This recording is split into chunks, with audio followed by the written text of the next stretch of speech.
बबाली रे फाटी पड़ुछि मेडिकल परिसर। ढेंकानाल जिला कामाख्यानगर एनएसी अंतर्गत नुआलतुमा गाँव में वज्राघात जड़े महिलांकर मृत्यु होइछि। मृत महिला जनक हेउछंती बांकुआल ग्रामर सुशांत खुंटिया स्त्री सस्मिता खुंटिया। तेबे जहाँ सूचना रही सस्मिता नुआलतुमा स्थित भड़ाघर बाहर थिबा समय रे हठात वज्राघातर शिकार होइथिले। तेणु स्थानीय लोकों सहयोगरे तांकु संगे संगे गुरुतर अवस्था कामाख्यानगर उपखंड चिकित्सालय को निया जाइथिला।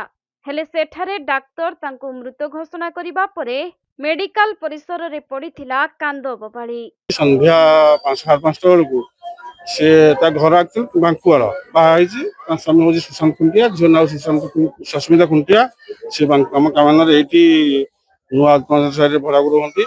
संध्या 5टा 20 बेलू जस्ट बाहर को आसी जोर वज्रपात है से टली पड़ा संगे संगे मेडिकल मेडिकल स्टाफ डाक्तर जहाँ जन सारे सुविधा तो पाइले सांगे से डेथ बोली घोषणा कले। सेपटे सस्मितांकर एपरी अकाल वियोग को नहीं पूरा परिवार समेत स्थानीय अंचल रे गभीर शोकर छाया खेली जाइछि।